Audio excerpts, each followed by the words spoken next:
안녕하세요. 네, 오늘은 어제 이어서 16편 6절부터 보겠습니다.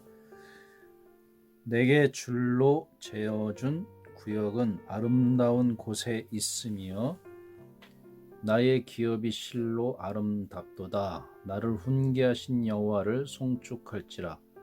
밤마다 내 양심이 나를 교훈하도다. 내가 여호와를 항상 내 앞에 모시며 그가 나의 오른쪽에 계심으로 내가 흔들리지 아니하리로다.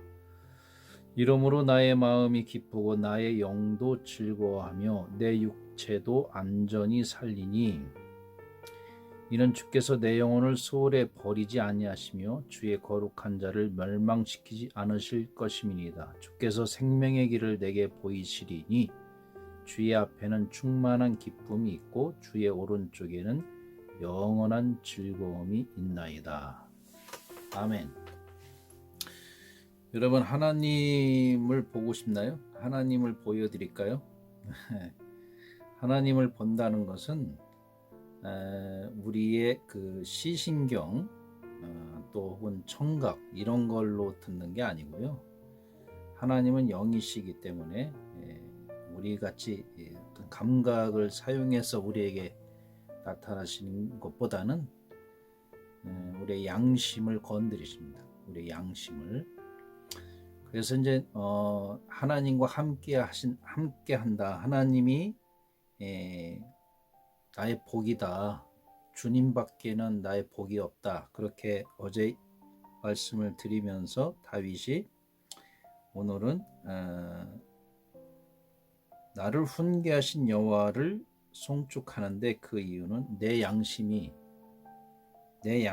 나를 교훈하도다. 그러니까 여기서 나를 훈계한다 라고 할 때는 하나님의 토라죠. 율법. 그 율법을 묵상할 때에 그 율법만큼 양심을 이렇게 깨우는 진리는 없다 라고 다윗은 느끼고 있었던 것이죠.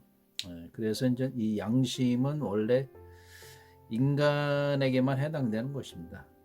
그 생물학자와 이제 철학자들의 이런 같이 만나서 토론한 건 아니지만 그 양쪽의 이야기를 들어보니까 서로 맞지 않는 토론이 있습니다. 이게 뭐냐면 토론이 될 만한 내용이 있는데 철학자들은 사람이라고 하는 것은 이 짐승과 달라서 그 구분을 어떻게 하냐면 내가 배가 고파도 저기 배가 고픈 할머니가 있어요. 그러면 내가 먹으려고 했던 이 빵을 오히려 그 할머니에게 주는 것이 인간이다. 그러나 짐승은 그렇지 않다. 그렇게 이제 이야기를 하죠. 그런데 이제 생물학자들이 그것을 보고 듣고서 이렇게 비판을 합니다. 말도 안 되는 소리라고. 그 짐승도 양심이 있다고, 이제 이렇게 정서가 있다고. 왜냐하면 쥐들도 동료가 아프면, 그러니까 그 실험쥐 있잖아요. 실험을 해보는데 실험쥐가 하나가 아프니까 자기 동료가 죽어가니까 안 먹더래요. 같이 안 먹더랍니다. 그리고 우리가 뭐 일상에서 동물의 그 왕국 이런 걸 보면은 그런 것을 종종 보기도 합니다. 그리고 이제 이 개들도요, 주인이 뭐 없거나 사라지고 하면은 그 자리에서 계속 지키고 있잖아요. 밥도 안 먹고 비가 와도 그 자리에 있고. 그런 것을 많이 봤는데 그것은 일종의 그 양심이 있다라기보다는 동물들의 본능이 있습니다. 그 뭐냐, 같이 살던 동료, 같이 살던 그 어떤 함께 사는 그 식구라고 할 수 있죠. 그런 동료들이 없어지면 분리불안증, 본능적인 분리불안증이 동물들에게 있습니다.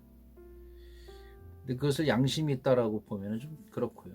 또 인간은 양심이 있다는 게 확실한 게 뭐냐면 좀 부족하고 일그러져 있지만은 그 하나님을 만나지 않은 사람들 중에도 이 양심이 어느 정도 온전치는 못하지만 작용을 할 때가 있습니다. 그것이 뭐냐면 내가 배가 고픈데 저 불쌍한 노인이 오는데 그 노인과 분리불안증 때문에 어떤 빵을 그분에게 주는 건 아니죠.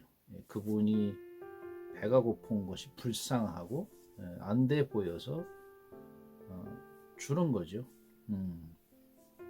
그런데 이제 그거를 갖다가 짐승과 인간은 같다. 짐승도 그렇게 한다. 뭐 그런 식으로 이야기하면 조금 철학적으로는 말이 안 되는 것이고.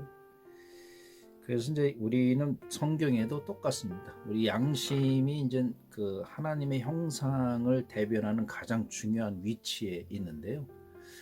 양심을 우리 인간을 다르게 표현하면은 인간의 본성을 일반 용어에서는 학적인 용어에서는 이제 네이처라고 하죠. 인간의 본질, 본성, 네이처가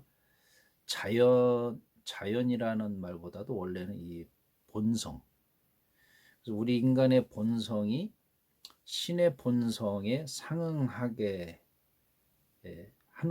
상응하도록 되어가야 한다라고 하는 것이 이게 기독교 밖에서도 이미 철학자들에게 논의됐던 이야기입니다. 그래서 결국은 사실은 우리가 기독교적으로 표현하면 본성이라고 하는 것은 인간에게 있어서 양심으로 표현하는 게 더 적당하겠죠.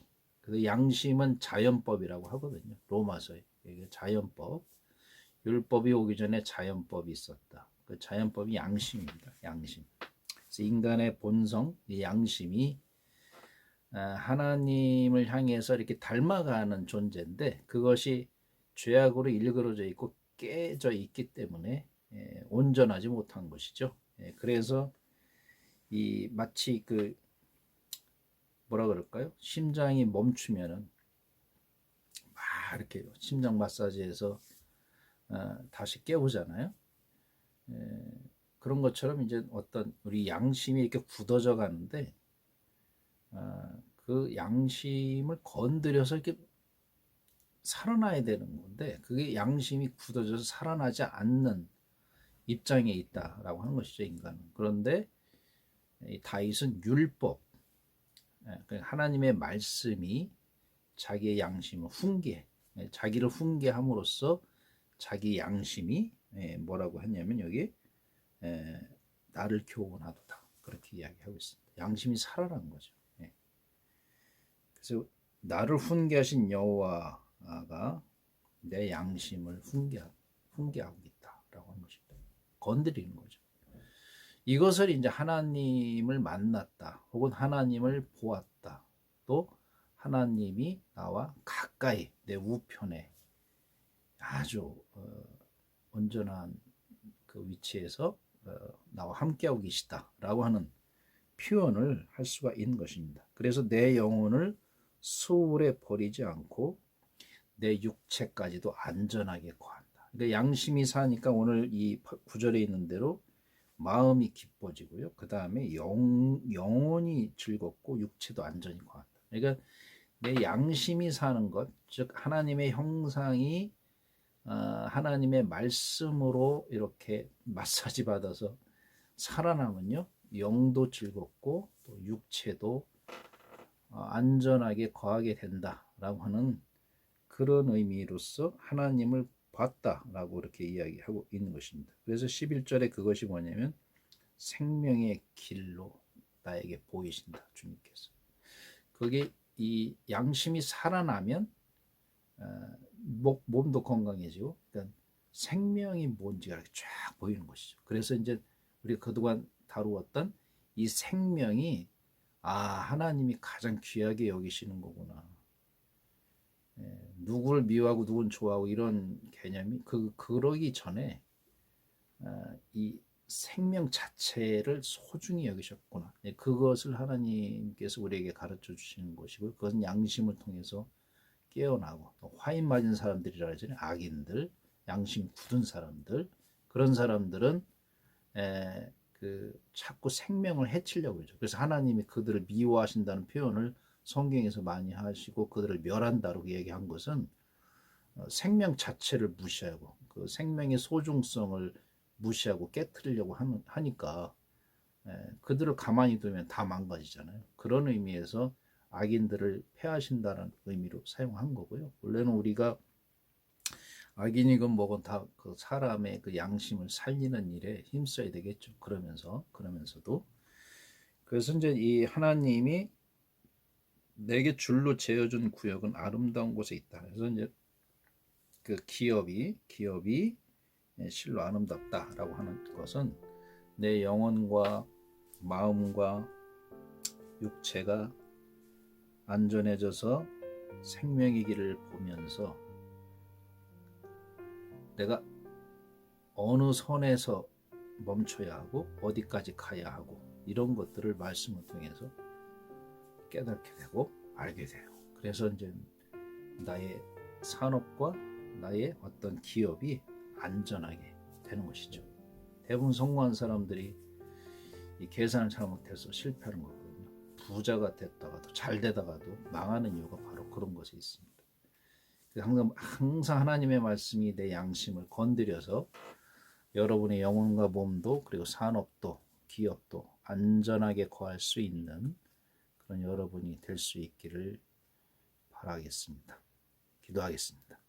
하나님 아버지, 오늘도 주님의 말씀이 나의 양심을 건드려 깨우도록 훈계하여 주시고 은혜를 주셔서 우리의 영혼도 즐거워하고 내 육체도 안전히 거하여 나의 하는 모든 일들이 주 안에서 형통하는 일들을 보게 하여 주시옵소서. 예수 그리스도의 이름으로 기도하옵나이다. 아멘. 샬롬.